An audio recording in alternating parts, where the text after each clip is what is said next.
So we're going to start, our study of Eichah is going to be a little bit different than a typical shir in Eichah, partially because I'm going to eventually, well, next week and the week after, we'll get to some of the text of Eichah itself. Today we're going to do more background on the story to the writing of Sefer Kinot, as it's referred to in both in Yirmiyahu and in the Gemara and Baba Batra.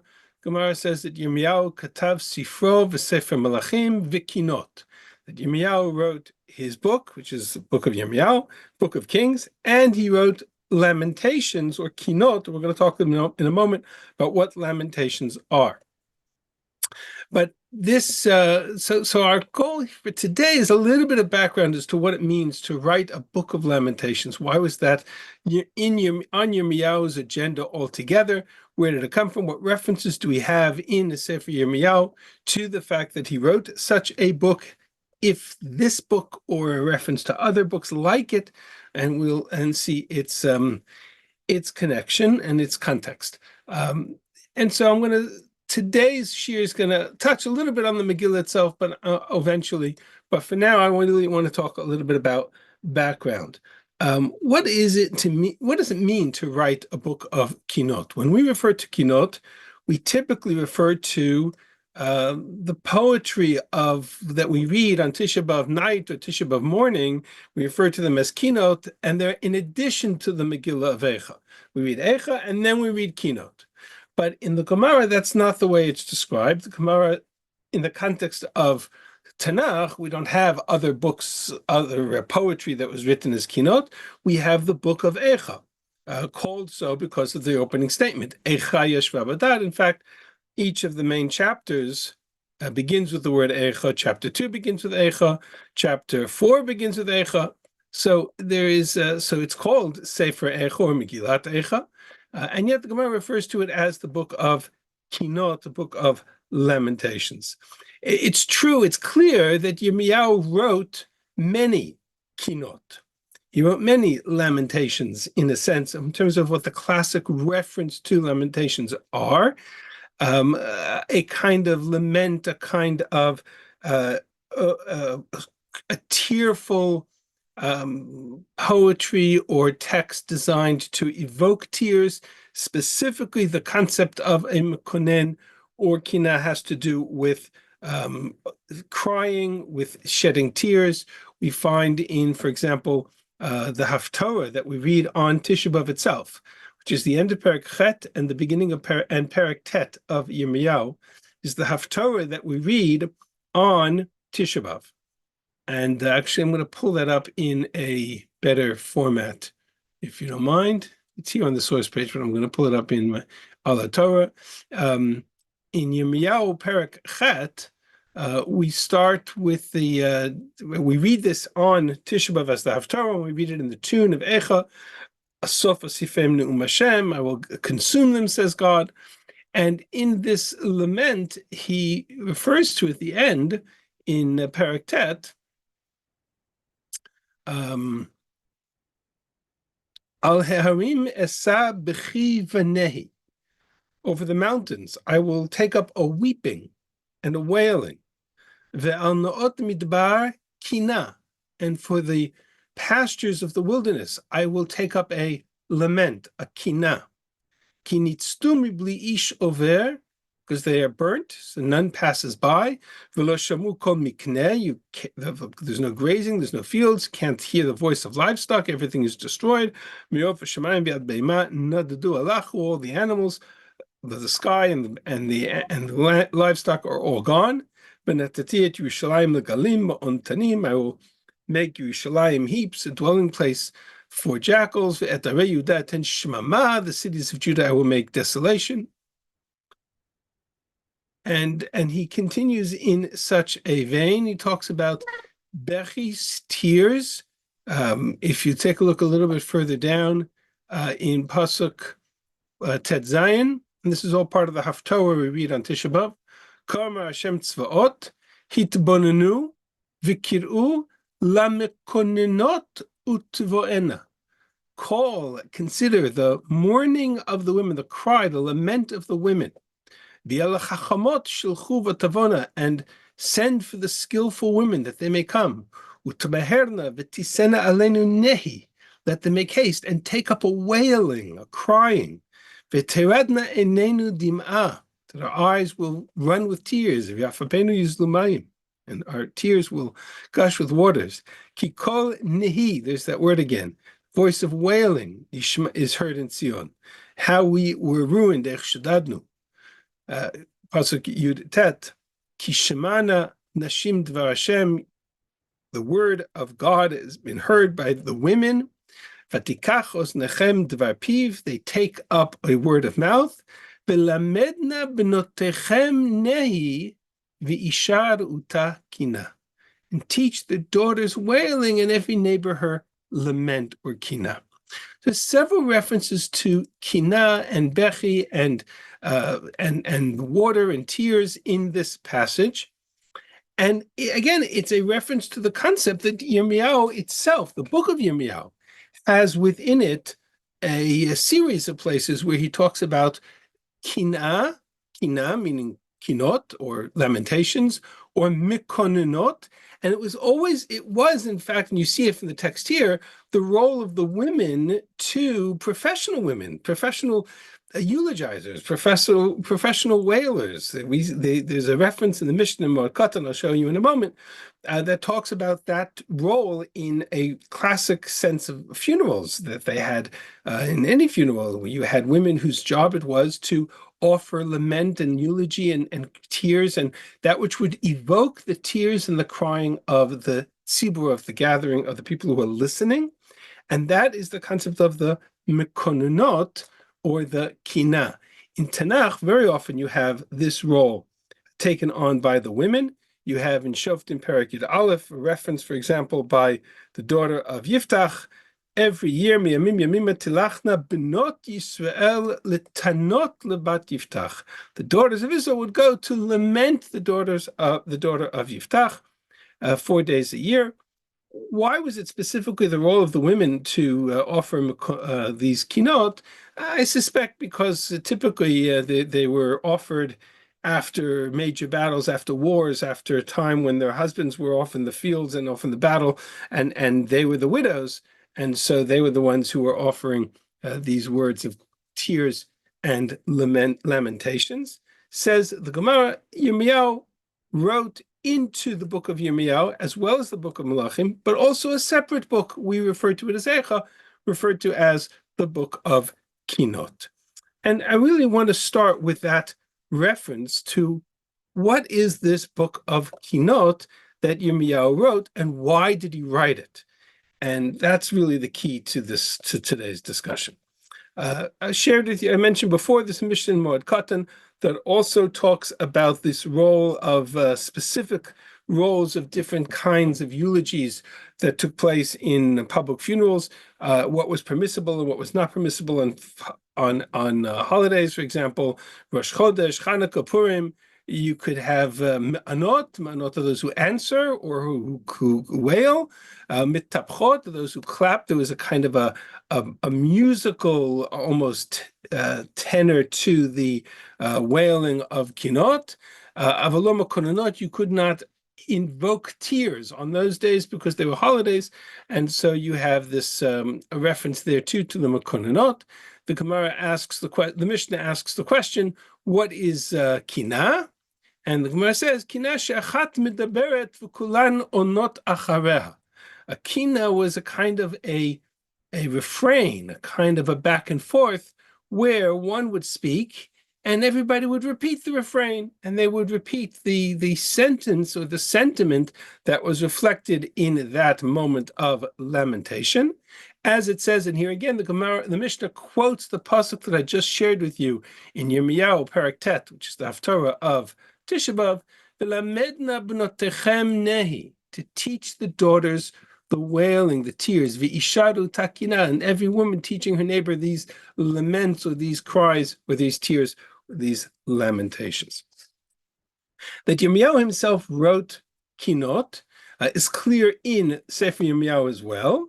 There's a reference in source 6, which is Divrei Hayamim Bet, in really from Sefer Malachim, Sefer Yirmiyahu, where it says Vayikunen Yirmiyahu al Yoshiyahu, a very famous phrase that Yirmiyahu offered a eulogy or a lament for the death of Yoshiyahu HaMelech. Yoshiyahu was the last great spiritual king of Israel, meaning he was the last great righteous king of Israel. After Yoshiyahu's death, which was a tragic fall for Israel, the remaining kings, Yehoyakim, Yehoyachin, Tzidkiyahu, are all kind of a small attempt to maintain sovereignty and national status of the kings of Israel. But at that point, they were already under the conquest of the conquering armies of initially Ashur and then Bavel. So Yirmiyahu, when Yoshiyahu falls in battle, it was really the last moment for any hope for the kingdom of Israel. And Yirmiyahu, recognizing the tragedy of that moment, offered a lament, a kinot. Vayamru kol hasharim v'hasharot. Right, the singing women spoke in their kinotehem, in their kinot, in their laments. All Yoshiyahu adayom yitnum lechok Yisrael v'inam ktuvim al hakinot, and they are written into the laments, into the lamentation. Which, and here we're going to get to our first somewhat controversial question. Right, what is this book of Kinot refer to here? That refers to the kinah that Yirmiyahu offered for Yoshiyahu. Says the Mitzudat David, one of the, and really the Mefarshim kind of point to this and suggest that this is a reference to Sefer Eichah.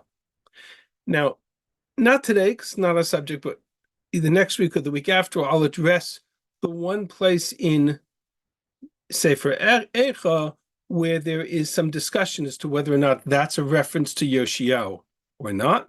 We'll talk about that as well. But I'm not 100% convinced that this reference is to the book of Eichah that we have, or a selection or collection of lamentations that Yirmiyahu had, that he wrote, and that he wrote into either Sefer Yirmiyahu, or that he wrote as a separate Sefer that we don't have. Not 100% clear that this reference to Yirmiyahu's lament for Yoshiyahu is in fact Sefer as Eichah.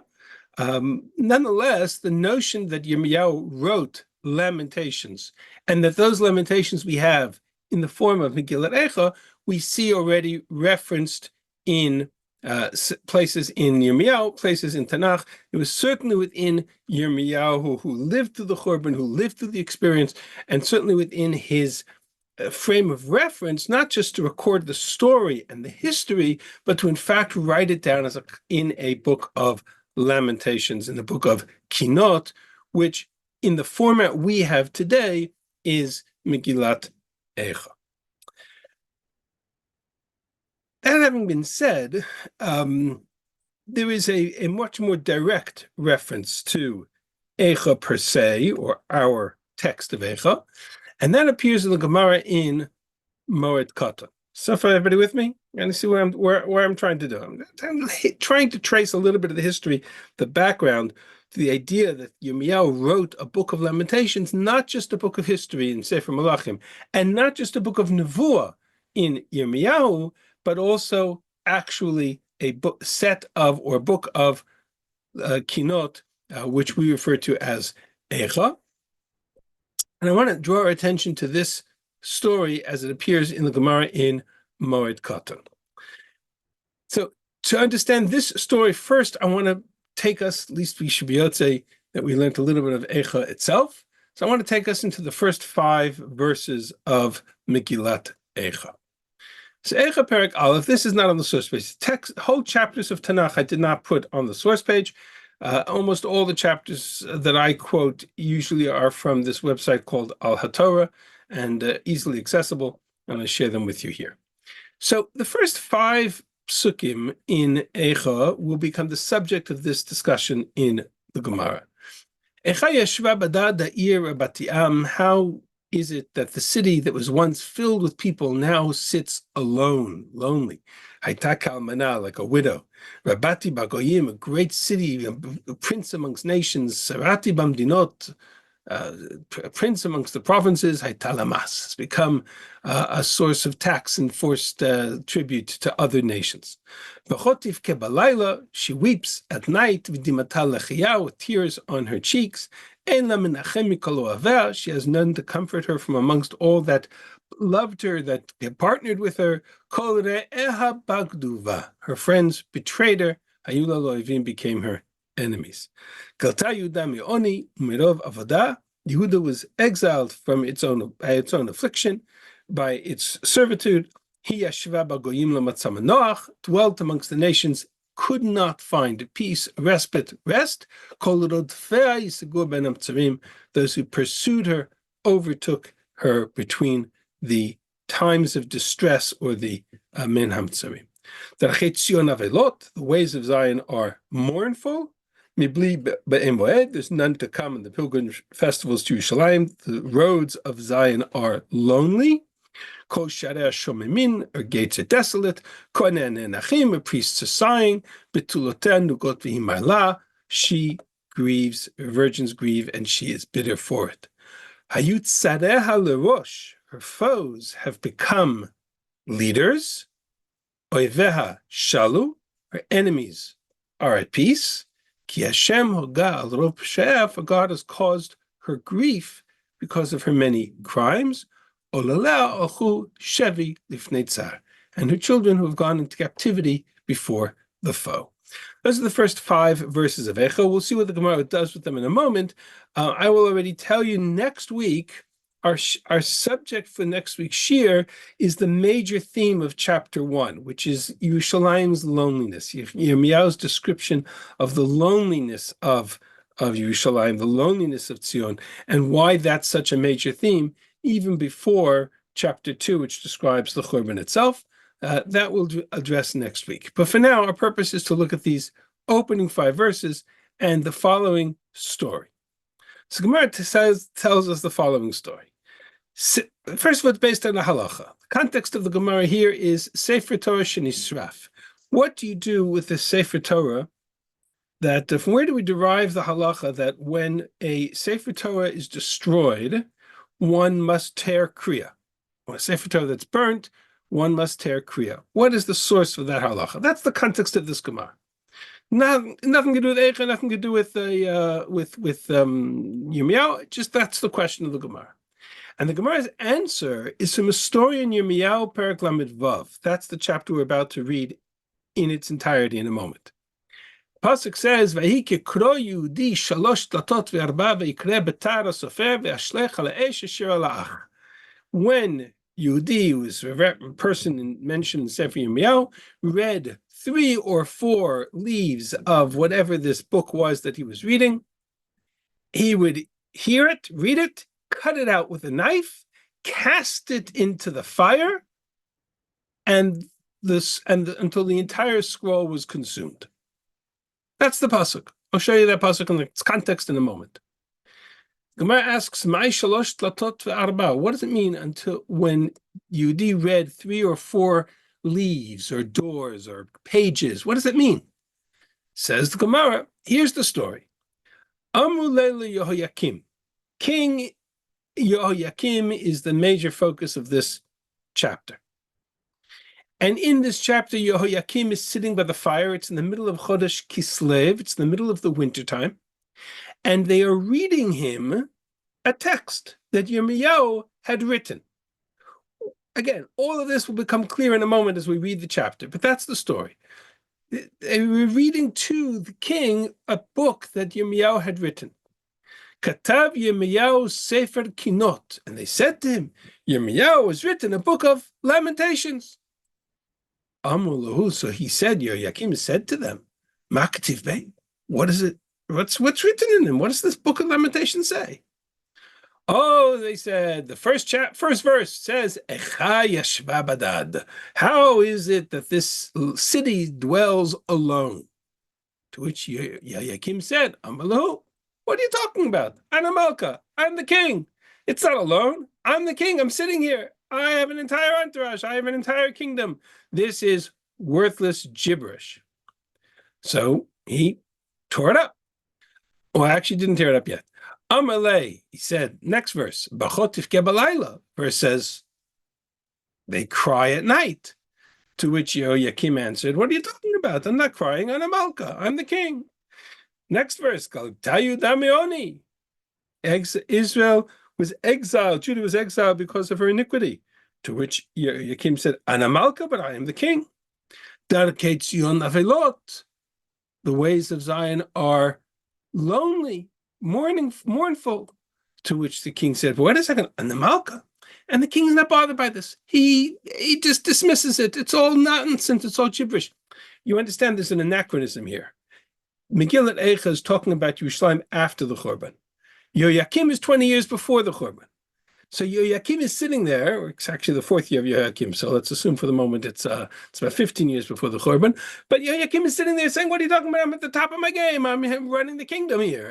And they're reading to him supposedly verses that from a historical perspective haven't been written yet, but I just want you to see the context of the Medrash.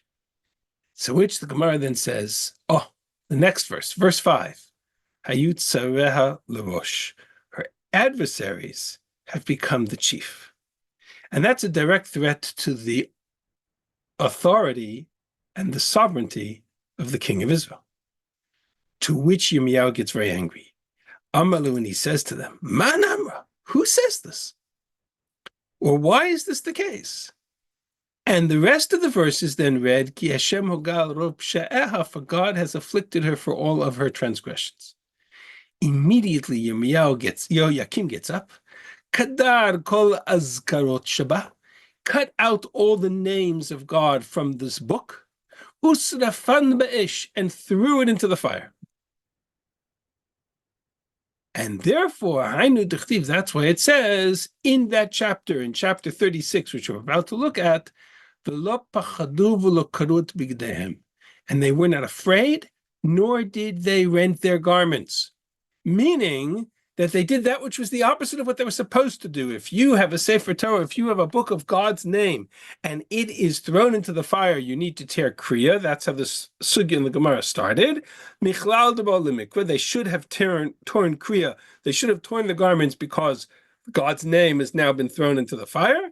They didn't do so. That was part of their arrogance. And that was the context in which the Gemara raises this story. What is going on here? What Yehoyakim sitting by the fire, taking a book, ripping it up, throwing it into the fire. This book is supposedly a book of lamentations. What's happening here?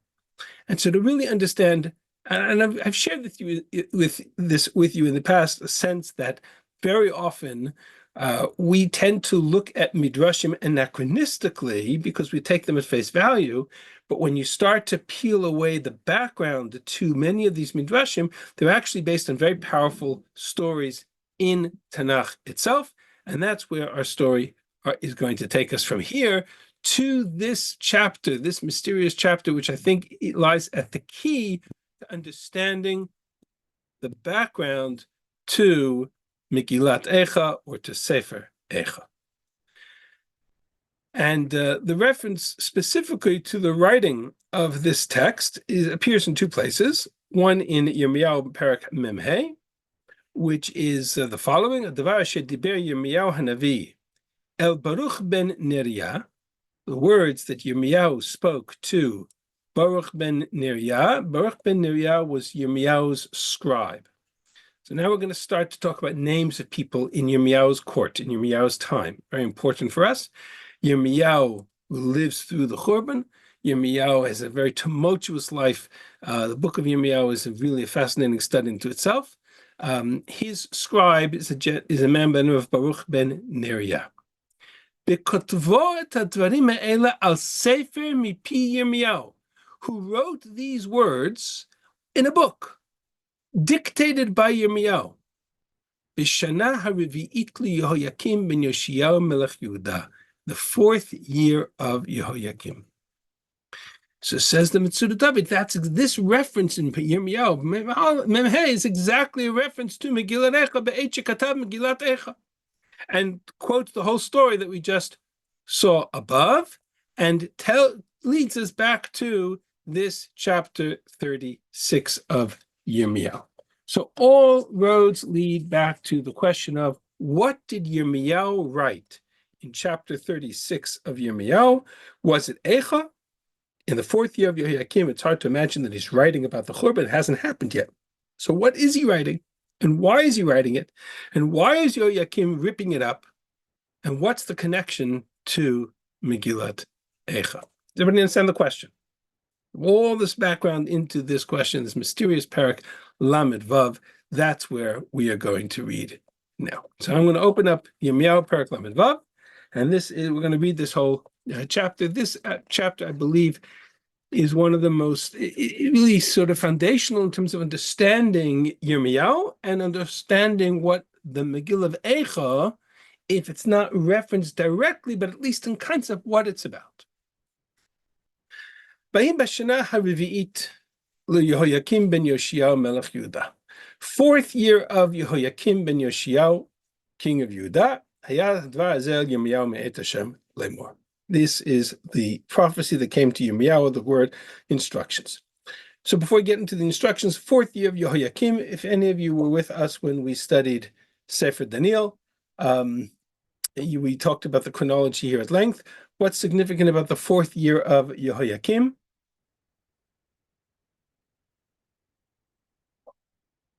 What's going on in the 4th year of Yehoyakim? Everybody remember?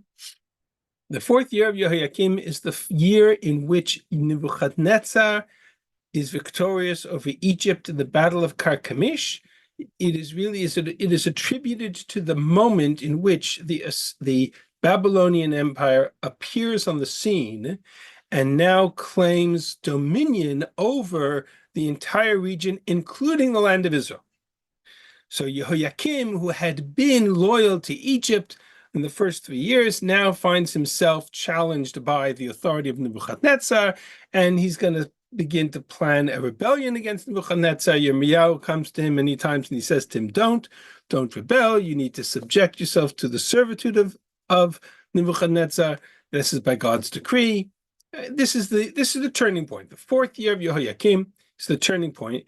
And for our purposes, we also need to understand that Yehoyakim was in the aftermath of the death of Yoshiyahu, the righteous King Yoshiyahu, Yehoyakim turned to the opposite end of the spectrum. He turned to idolatry. He turned to an embrace of all of the cultural affiliation with the nations around him in order to oppose himself to Yoshiyahu's policies. And so Yirmiyahu really throws all of his wrath at Yehoyakim in an attempt to bring the people back to tshuva.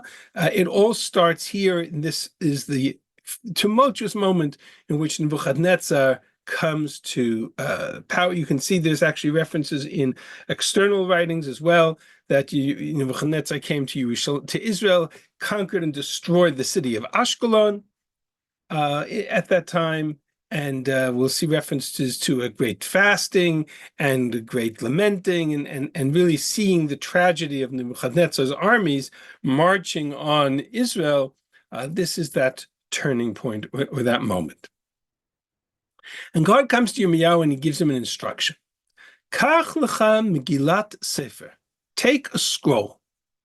וכתבת עליה את כל הדברים אשר דיברתי אליך ישראל ועל יהודה ועל כל הגויים מיום דיברתי אליך מימי יאשיהו ועד היום הזה.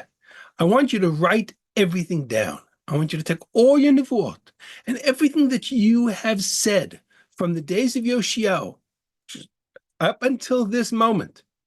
I want you to write it all down. And one of the questions we are going to ask ourselves is, what is the significance of writing it down? Why is that so important? Maybe Judah will hear all of the evil I propose to do. Maybe they'll do tshuva, maybe they'll repent. Maybe I can avoid this calamity. Yirmiyahu el Baruch ben Neriah. There is that scribe. We referenced him a moment ago in chapter 45 as well. And he calls over Baruch ben Neriah. For all intents and purposes, as far as we know, this is the first time Yirmiyahu employs Baruch ben Neriah as his personal scribe. Vayichtov Baruch mipi Yirmiyahu Kol divrei Hashem asher diber elav al Megillat Sefer. Yirmiyahu dictates to Baruch ben Neriah all of his nevuot, and Baruch ben Neriah writes it all down on a scroll, on a book, in a book. Now he has his book. Vayitzaver Yirmiyahu et Baruch lemor. And Yirmiyahu commands him, and he says to him, to Baruch, he says to him, Ani atzur, lo chalav bet Hashem. I'm shut up, I'm in prison.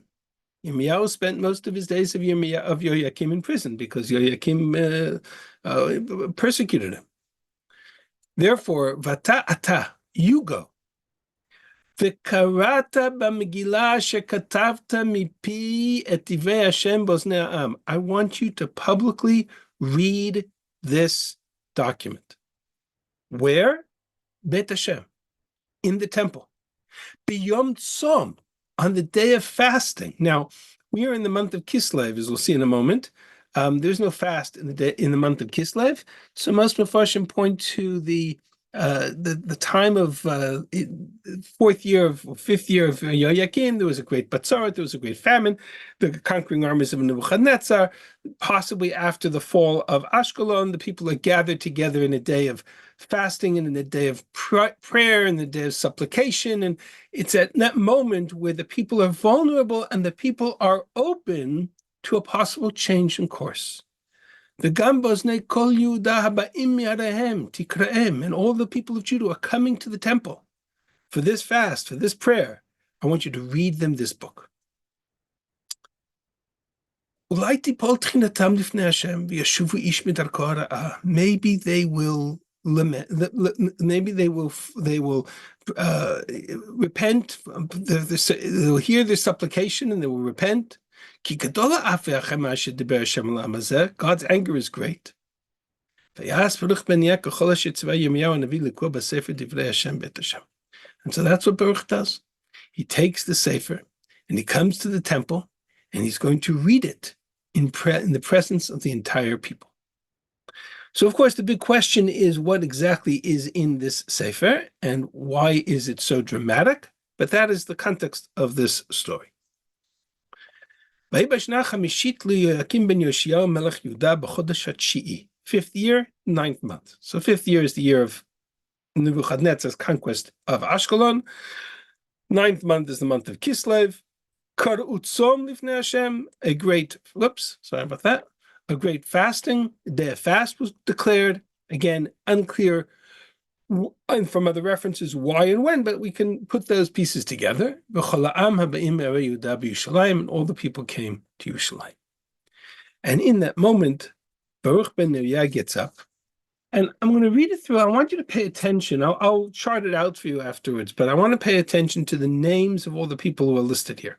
It's a lot of names, and we're going to have to sort them out. Vayikra Baruch b'sefer et divrei Yirmiyahu bet Hashem. So Baruch ben Neriah begins to read the words of Yirmiyahu. So remember, up until this point in time, everything Yirmiyahu has said has been said orally. He stood here, he stood there, he's made this declaration, he's made that declaration. This is the first time all of those nevuot were put in writing. They were written down. And Baruch ben Neriah, Yirmiyahu's scribe, comes and he reads it to them. And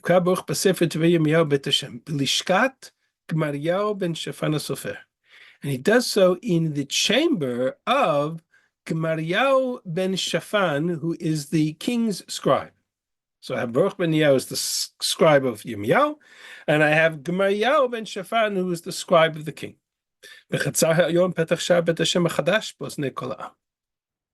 And in that gathering, Vayishma Michayu ben Gemariyahu ben Shaphan, Gemariyahu is the scribe, his son Michayu is also there, and he also hears these words, Et kol divrei Hashem me'al haSefer, all these words written in the book.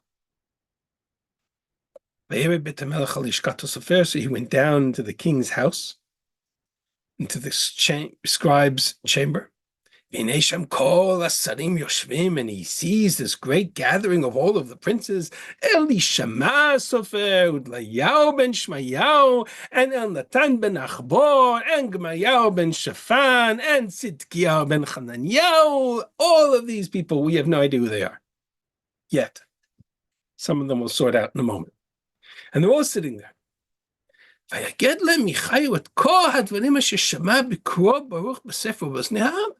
goes and he reports to them that out in the temple, this Baruch ben Neriah is reading to them a book by Yirmiyahu.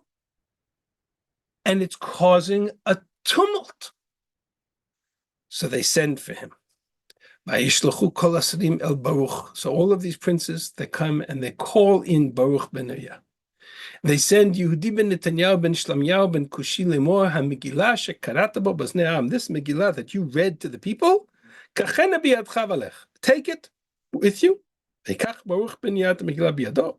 He took the book and he went. Notice how many times there's an emphasis on the fact that this isn't a book. This is written. This isn't oral. This isn't Yirmiyahu's words. This isn't reporting. This is now in a book. That's the key piece to our story. They said to him, Shevna, sit, my friend, my Baruch ben Neriah. Read this to us. We want to hear what you're writing, what's in this book. Remember, all the king's officers. And so Baruch reads it to them. When he finished reading these words, these are the king's officers. Such a fear, trembling one to the other. We will tell the king all of these words. Tell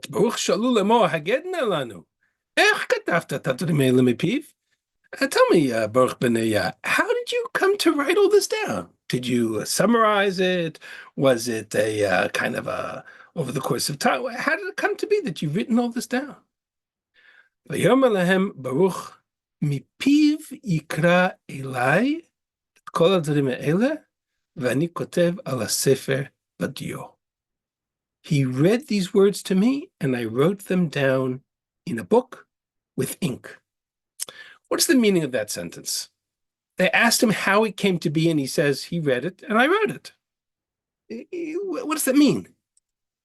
It means they were frightened. How authentic are these words?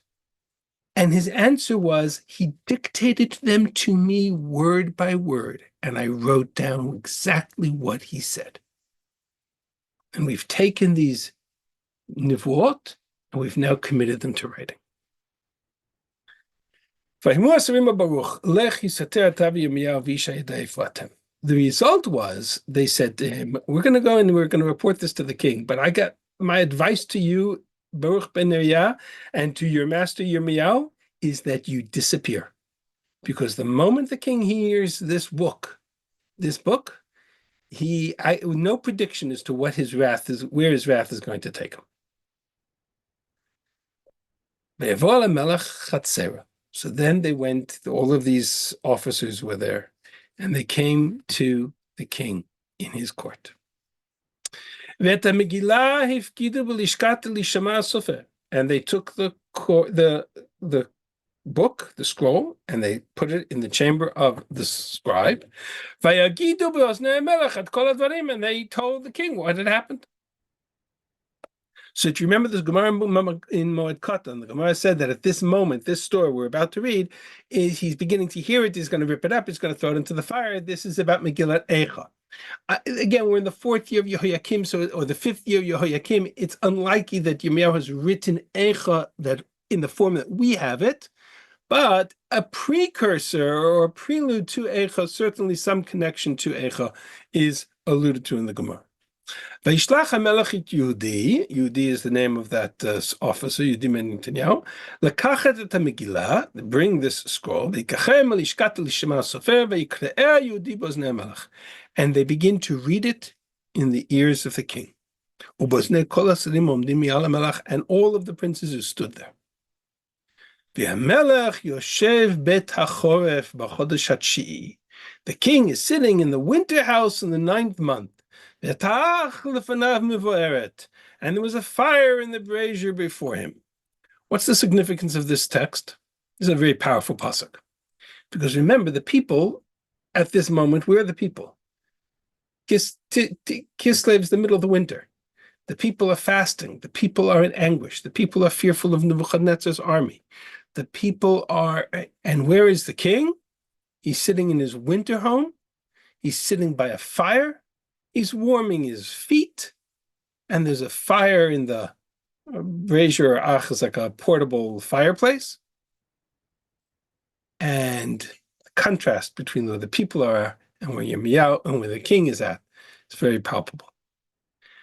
Vahi kikro Yehudi shalosh latot ve'arba'a. When Yehudi read 3 or 4 leaves, pages, columns, verses, unclear what that means. But that's what the Gemara asks, what does that mean? In the Gemara's description of it, it's references to the psukim of Eichah. But here it probably means a chapter or a prophecy or a page or a column of this text. You would read 3 or 4 of these pages. Yikre'eh batar hasofer. The king would cut it out with a knife, and he threw it into the fire. Ad tom kol ha'megillah le'esh asher alach. And by the end, had consumed the entire scroll by fire. V'lo pachadu v'lo karu et bigdehem. They were not afraid. They did not tear their garments. They were not moved by what they were hearing. All that those people who heard it. And even though all of the officers, they begged the king not to burn the scroll, he refused to listen. So he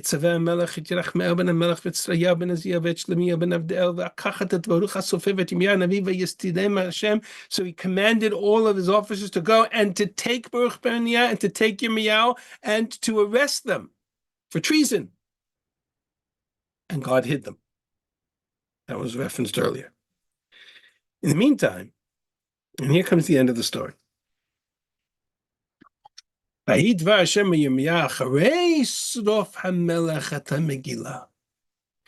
moment in which Yehoyakim burns the scroll is referred to as the moment that the king burnt the scroll.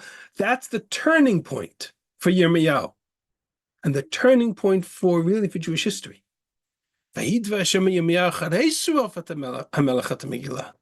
And all the words that Yirmiyahu and Baruch wrote. Remember, you don't have photocopies of it. There's one book of it. There's one copy of it. Didn't have carbon copies, and they didn't make copies. So there's one copy of Yirmiyahu's words. The king took it, ripped it up, and threw it into the fire. So what did God say to Yirmiyahu? Shuv kach lecha megillah acheret. Write it again. Rewrite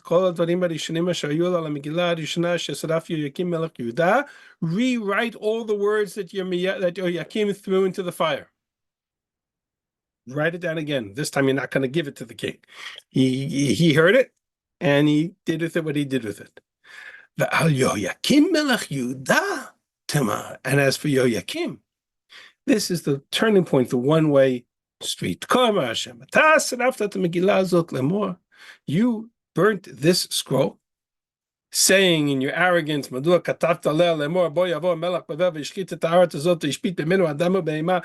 in this scroll it says that the king of Nebuchadnezzar is going to come and destroy this land. That's what it says in that Megillah. That's the words of Yirmiyahu.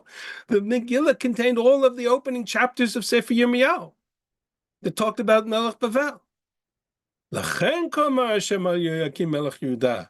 Lo yelo yoshev al kisei David. Yehoyakim, your days are numbered. You will no longer sit on the throne of David. Your body shall be cast out in the day, by heat, and night to frost. All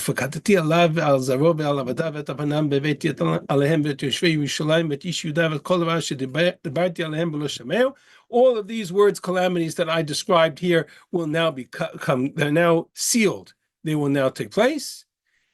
And here's the final verse. Yirmiyahu lakach megillah acheret. So Yirmiyahu took another scroll. Vayitna Baruch ben Neriah sofer. And he wrote, and he instructed Baruch ben Neriah.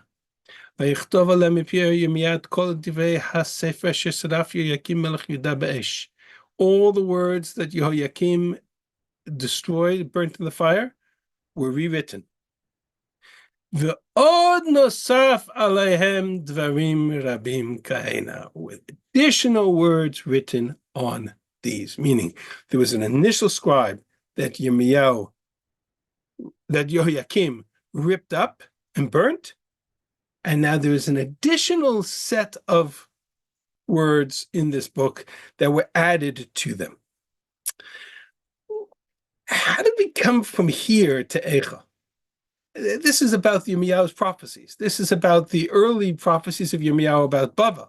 Why is it that the Gemara links this to the writing of Eichah? So there's several possibilities, but I think there's an interesting numerology going on in this story. How many parts existed? How many different sections of this Megillah existed when the king ripped it up and threw it into the fire? Because the pasuk says, "V'hi kiko Yehudi shalosh dlatot ve'arba'a yikra'eh b'tar ha'sofer v'shlech al ha'esh." 3 or 4 sections, and then Yirmiyahu took it, ripped it up, and threw it into the fire. So if there are 3 or 4 sections up until this point, when Yirmiyahu rewrites those parts, what does he add to it? One additional section. So I have initially a scroll containing 4 sections which Yirmiyahu rips up, shalosh arba dlatot, rips up and throws into the fire, to which there is an additional section that Yirmiyahu adds to it. Why is that interesting? Because if you read these sections of the scroll as chapters, then I have a reference in this story to 4 chapters which Yehoyakim read and destroyed, and a 5th that was then added to it. How many chapters are there in Megillat Eichah?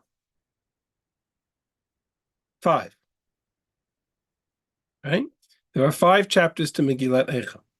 And they're not all written at the same time. That's clear. Each one is a different lament. It's called Sefer Kinot. It's a plural. It's like Shir HaShirim. It's multiple songs and multiple lamentations. They're written at different times and in reference to different things. But there are, in fact, 5 different chapters to Megillat Eichah. There's 4, and then there's an additional 5th. The 5th is very different than the other 4. There's a certain parallel to Eichah in structure to the description of the Megillah in this story as it is transpiring. Again, in the language of the Medrash, the Megillah here is Megillat Eichah. In the Pshat of Tanakh, I'm not sure that Yirmiyahu in year 5 of Yehoyakim is writing Eichah yet, but he's writing his Nivuot in a structure that will eventually match the structure of Megillat Eichah. There are, in fact, 5 books. Interestingly enough, there are 5 books of Tehillim as well. And that's not an accident, because all of it is structured based on the 5 books of the Torah. In other words, the idea of taking a book and writing it in 5 parts is a precedent set by the Torah itself. Sefer Tehillim was designed to match that same structure. And in this context, I'm not surprised at all that Yirmiyahu wrote his Megillah and he wrote his book in an almost identical kind of structure, namely to write it in 5 parts, and to kind of give it this sense of this permanence, or this position of being a text, a book. What's the significance of it being written down? Ultimately, the real question in this chapter is, and that's really the question I want to, we only have 5 minutes left, but I want to kind of pull together the last piece of it. What is the significance of the fact that Yirmiyahu writes it? The people are frightened by the fact that it's now written. Yehoyakim is so concerned with the fact that it's written that he burns it in the fire. Why is writing it any different than saying it? And the answer to that question, I think, is fairly straightforward. What's the difference between a speech that is articulated, spoken in the on the hills or in the courtyard of the Beit HaMikdash, where the Navi stands there, he speaks, and then he says his piece and he disappears. And you hear by hearsay, there's no recording devices, so you're hearsay, you're listening, what did he say? Well, he said this and he said that. That's very different than a text that is now written. It's the difference between Torah Sheba'al Peh and Torah Shebechtav. Torah Sheba'al Peh is much more gamish, it's much more flexible, it's much more adaptable, open to analysis, to interpretation, to circumstances, to context. The moment you take any concept and you commit it to writing, to words, to parchment, to ink, a la sefer b'dio, you give it a permanence, you give it a lasting legacy, you give it an absolute composition that's not challengeable. This is now the word of the Navi. It's here in writing. It's Torah Shebechtav versus Torah Sheba'al Peh. Very different. And up until this point in Yirmiyahu, in Yehoyakim, 5th year, Yirmiyahu's life in the days of Yoshiyahu, everything he said, he had spoken to the people, he had spoken to the kings. It was words from Sheba'al Peh. The moment Nebuchadnezzar's army arrives in Yerushalayim, or in Ashkelon in this case, the moment Nebuchadnezzar arrives on the scene, essentially there's a critical moment, there's a critical choice taking place. And Yirmiyahu is told, take your entire nevuah and put it in writing, hand it to the people, read it to them in public, in the Beit HaMikdash, on this day of fasting. And the king is supposed to be moved by this. The king is supposed to be transformed by this. And ultimately, we see how much it moved the king, right? Yehoyakim ultimately took it literally piece by piece and threw it into the fire, sealing, in a sense, his own fate. I want to take this one step further, and then we'll bring it to a close. I mentioned before that there's a whole bunch of names of people in these two texts. It says that Baruch took the Sefer and he read it in the office of Yirmiyahu ben Shaphan HaSofer, and then there was the son Michayu ben Yirmiyahu who was there, and they come down to the courtyard and the Lishkat HaSofer of the king, and there they find all of the king's officers, Elishama Sofer and Natan ben Achabor and Yirmiyahu ben Shaphan and Tzidkiyahu ben Chananya, and everybody's so moved. So it's just a fascinating observation that here's the list of all the people that are mentioned in this chapter. So you have the king, his name is Yehoyakim ben Yoshiyahu. You have the Navi, Yirmiyahu, ben Chilkiyahu, who was, if you know anything about Yirmiyahu, he was the son of Chilkiyahu Kohen from Anatot. We have the Sofer, Baruch ben Neriah, and we have the person who's reading this, Yirmiyahu ben Shaphan, and amongst the various names of the people who are there in the courtyard of the king, we have Elnatan ben Achbor. These are all the people in the court of Yirmiyahu. Why is it significant? Because a generation earlier, literally one generation earlier, we have another story in Tanakh, Melachim Bet, Perek Chav Bet. In the days of Yoshiyahu, the early days of Yoshiyahu, and in the early days of Yoshiyahu, they also had a Sefer Torah. They also had a book that was read to them in the courtyard of the temple. In fact, here's the text, Melachim Bet, Perek Chav Bet, and this is the story of Yoshiyahu and his attempt to begin a process of revolutionizing a spiritual revival of the Jewish people. In his 18th year, he sent Shaphan ben Atzaliyahu ben Meshulam HaSofer. He had a scribe by the name of Shaphan. Again, you don't have to remember the names. I'll chart it out for you in a moment. But I just wanted you to see this observation. The Kohen HaGadol in the days of Yoshiyahu, early days of Yoshiyahu, was a man by the name of Chilkiyahu, a Kohen HaGadol. Remind me, Yirmiyahu is Yirmiyahu ben Chilkiyahu. And there's a whole story of the Pushka. We read this at a Haftarah. I'm going to skip all that. And in the meantime, Vayomer Chilkiyahu, Kohen HaGadol, al Shaphan HaSofer. Chilkiyahu says to Shaphan HaSofer, Sefer Torah matzati b'Beit Hashem. I found the Sefer of book of the law in the house of the temple. So Chilkiyahu gives the sefer to Shaphan, and he reads it. Shaphan HaSofer comes to the king and sits before the king. Vayomer Ticha v'decha v'kesef, they were dealing with the money, and they found the sefer Torah.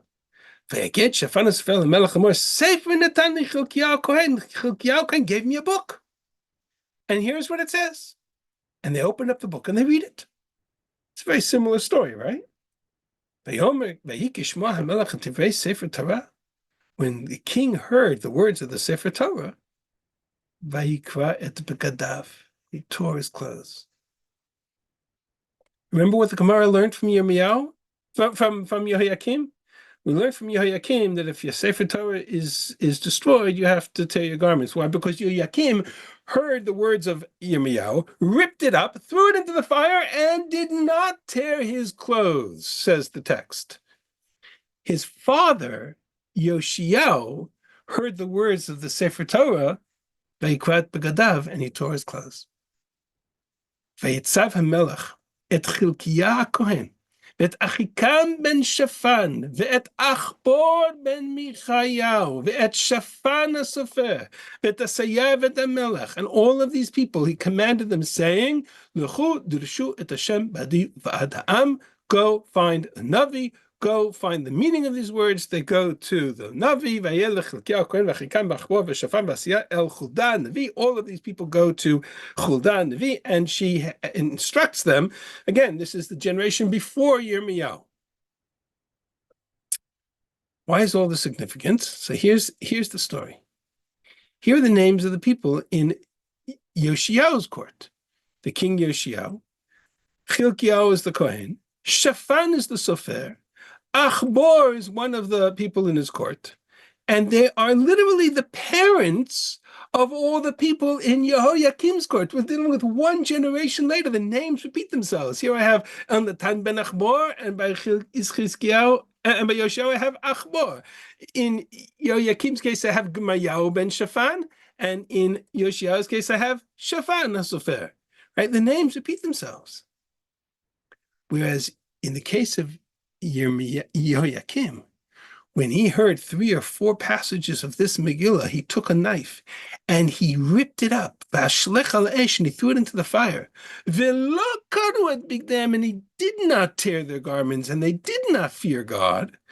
His father Yoshiyahu heard the Sefer Torah being read in the Beit HaMikdash, Vayikra et begadav.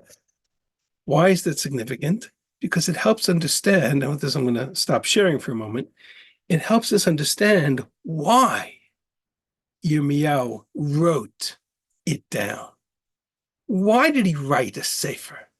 He wrote that as a sefer to go into the Beit HaMikdash and to be read like the Sefer Torah that was found in the days of Yehoyakim's father Yoshiyahu, with the anticipation that it was a critical moment, the moment of answer the call. Here's the Sefer. It's not a Sefer Torah, it's a Sefer of Nevuah, it's a Sefer of Yirmiyahu, but answer the call. Are you going to rip your garments, or are you going to rip the Sefer?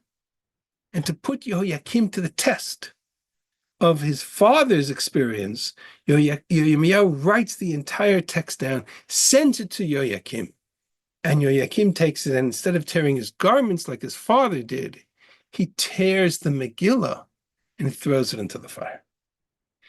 And that seals his fate. So from that description, we have an understanding as to why writing down the final description of the Churban, writing it into a kind of a Megillah, writing it into a lament, writing it into a Kinot, writing it into a form that says, okay, this is now Torah Shebechtav. It's no longer Torah Shebal Peh. It's no longer just the moments of anticipation or interpretation that are open to challenge. This is now committed to writing. That's what sets the stage for Yirmiyahu's confrontation with Yehoyakim. And ultimately, the Gemara links that to the writing of Kinot, or the writing of Lamentations, in a very similar way. After the Churban, these 5 chapters get recorded and they become a kind of a seal to the fate of the Jewish people, as a seal or a sign of the Churban that took place. So that's the background a little bit to the story of Yirmiyahu. Our goal is to, as I said in my opening remarks earlier, my intent for this mini series of 3 weeks is to kind of trace a little bit of the story of Yirmiyahu, the background of Yirmiyahu that serves as a background to Megillat Eichah. We'll see pieces of the themes of Eichah itself, but our primary goal is to understand the context of the Churban as it navigates through the world of Yirmiyahu. Next week, we'll deal with the theme of the loneliness of Yerushalayim, which is the opening chapter of Eichah itself, and how that is understood by Yirmiyahu. And finally, I will remind everybody, and I apologize for the extra 5 minutes, but I will remind everybody that next week we're going to move this year up 1 hour. So it's going to start 1 hour earlier to accommodate those who are in Israel, because the fast of Shavuot Tammuz will end at approximately 8:20. So we don't want to. So I wanted to make sure we finish this year before the fast ends, rather than in the middle. So please make a note on your calendar that next week we're going to start 1 hour earlier. Also, I'm always on the call about 15 minutes in advance of the class. So if anybody wants to get on early just to schmooze or to say hello or to ask questions, you're welcome to. And for now, if you have any questions, I'm happy to try to address them. Rabbi, Yes. it's Claudette. I'm not trying to simplify this, but in my head, what I'm thinking about is the fact that we keep making mistakes in life because we forgot history. And the son of Josiah forgot about his father did when he read that. For sure, for sure. And he acted differently. He didn't pay attention to. Right. Yeah, that's very true. That is very true. That is that's part of the tragedy of Tanakh as a whole, is that we did not learn our lessons. I've often said, we tend to think of Tanakh as an inspiring text. It is an inspiring text, but you have to kind of work around the back door. Right. Not a happy-go-lucky text. It's a story of where we failed.